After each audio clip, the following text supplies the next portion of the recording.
En achetant, en fait, l'ancien propriétaire, moi je ne suis pas passé par une agence pour acheter, je suis passé directement par un propriétaire.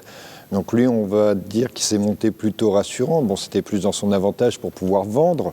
Mais de toute façon, donc lui me dit « Oh, ça arrive pour ainsi dire jamais et tout, l'eau ne rentre pas. » Le notaire, je ne sais pas s'il m'a dit une bêtise ou quoi, m'a dit « Non, c'est pas méchant. » Même les propriétaires, m'a dit « Non, on a eu des petites crues. » mais...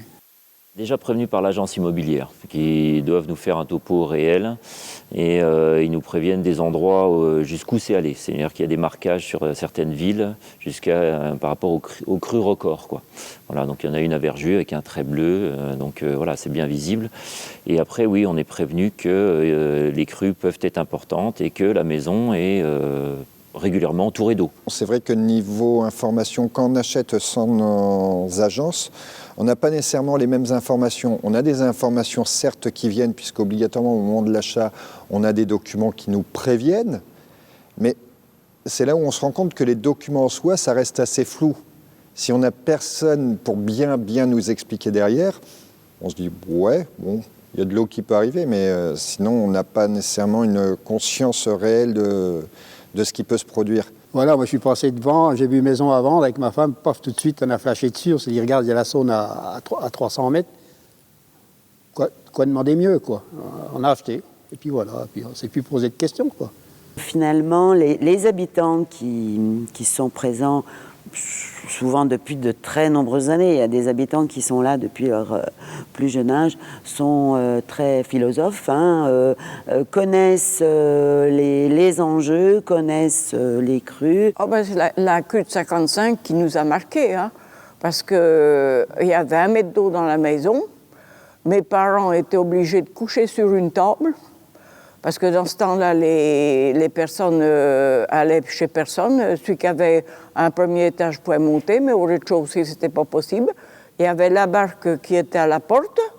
Il fallait emmener parce qu'ils étaient cultivateurs, il fallait emmener les vaches, les cochons à côté de l'église, là, chez des gens qui avaient une écurie. 55 aussi, mais je n'habitais pas Verdun dans le moment. Mais on était venu voir avec un voisin. On nous disait, ça y est, l'eau envahit Verdun, ceci, cela, par la digue qui a cassé, quoi. On est venu par curiosité, on était tout de suite embauchés, j'avais 17 ans aussi. On a tout de suite été embauchés au silo pour monter tout ce qui était au rez-de-chaussée, les sacs de granulés, de grains, de tout, farine, de tout ce qu'on pouvait s'imaginer. On était peut-être, je ne sais pas, 50, 60 bonhommes, on montait les escaliers.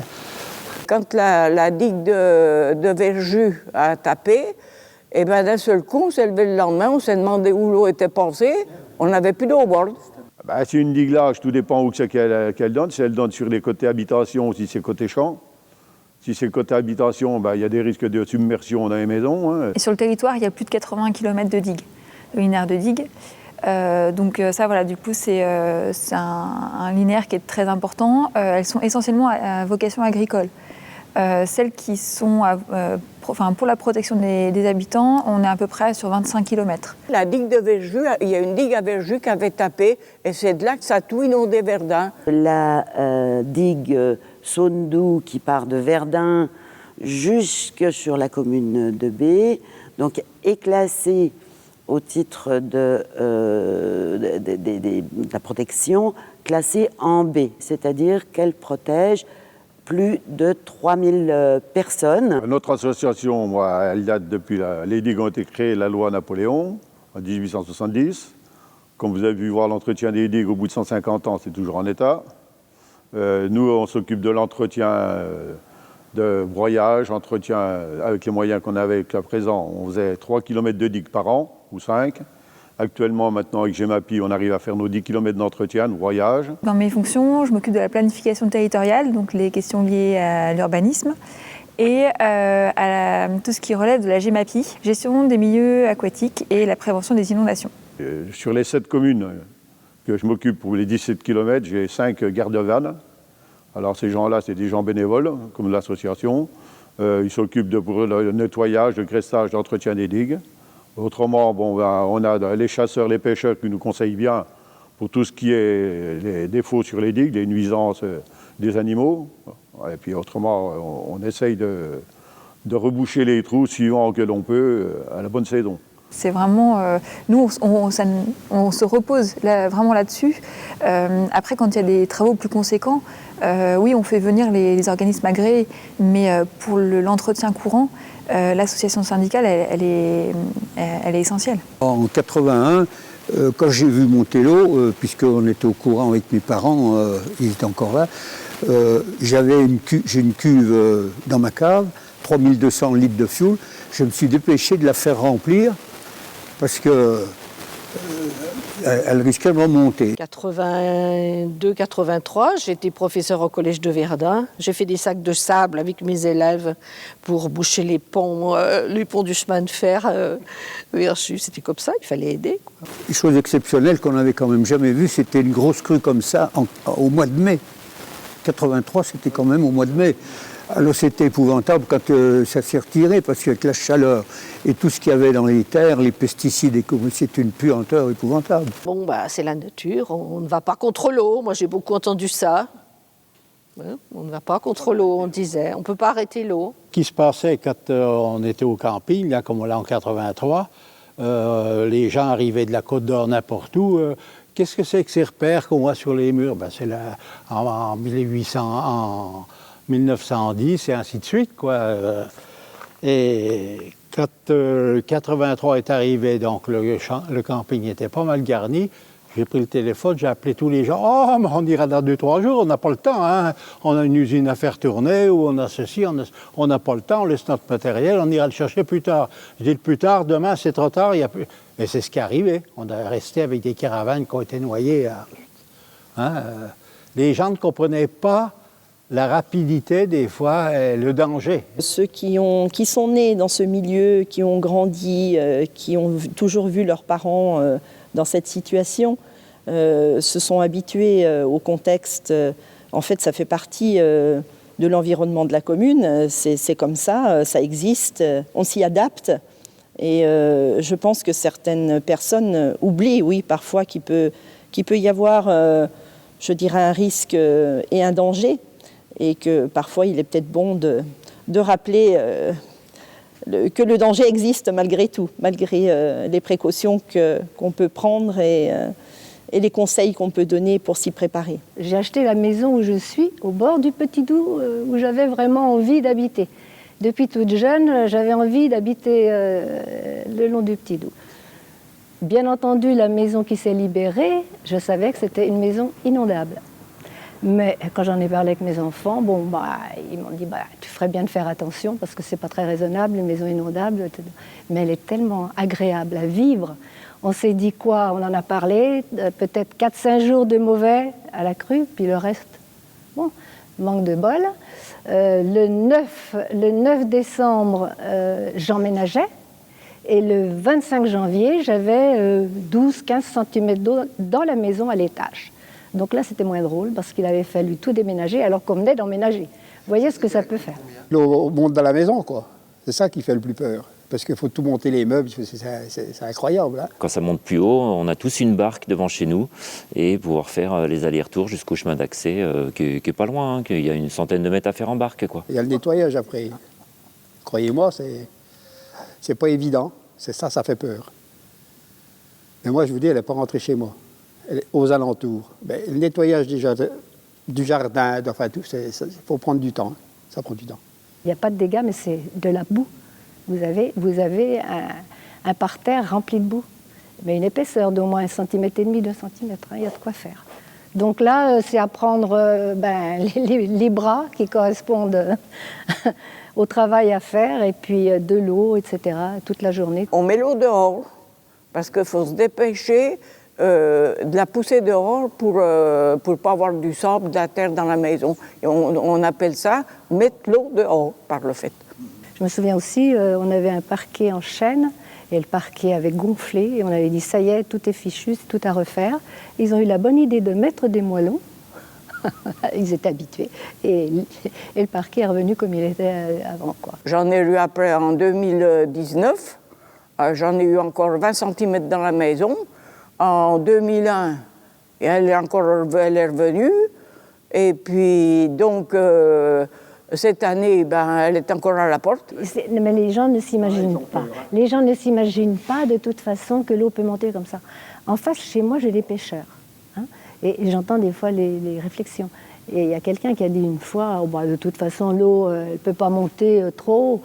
J'ai interpellé le monsieur, j'ai dit, écoutez, regardez, voyez où je suis sur la terrasse? L'eau, elle est venue jusque-là, et il y avait encore 10-12 cm en plus. Les gens ne s'imaginent pas, c'est tout. Les gens ont l'habitude que le maire dispose du plan de sauvegarde communal où on va justement, avec les codes couleurs des crues, entre ce qu'on voit à la météo, le vert, le jaune, l'orange, le rouge.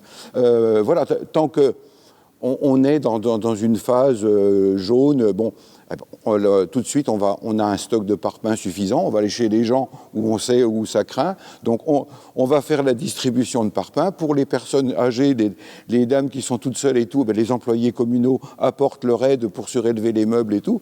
Et puis, voilà, on vit avec les crues de la rivière. Moi, à Verjus, effectivement, on est proche des habitants. Tout le monde est au courant de ce risque de crue. On parle toujours de la crue centenale, donc on sait que voilà, dans l'esprit, il pourrait y avoir une prochaine crue aussi dramatique que celle de 55. Donc, comme disait monsieur le maire de Verdun, il y a un plan communal de sauvegarde qui est donc instruit. On essaie de prévoir les moyens humains, les moyens matériels. Mais on pense plutôt, nous, à une évacuation de toute façon, parce que effectivement, voilà, c'est ça qui va un peu arriver. Si ça doit se passer comme ça, on aura une évacuation, il faut la prévoir. On n'a pas 36 solutions, nous faut partir par le pont qui traverse la Saône. On travaille avec des documents papier qu'on a déjà envoyés aux documents pour leur demander de recenser éventuellement les moyens à disposition, donc matériel pour pouvoir œuvrer, évacuer, voilà. Et puis les moyens modernes maintenant, on en parle beaucoup en ce moment, les applications aussi qui permettent de communiquer directement avec les gens. Donc ça, oui, on anticipe. On anticipe pour pouvoir communiquer de manière efficace, effectivement. Ouais. Au-delà de ce type de moyens de communication modernes, et là je m'exprime plutôt en tant que maire, c'est la relation de proximité qu'on peut avoir avec les habitants. Nous, c'est ce qu'on fait habituellement. On a une zone sur la commune d'Alerio qui est inondé régulièrement, donc comme je vous disais tout à l'heure, le port d'Alerio.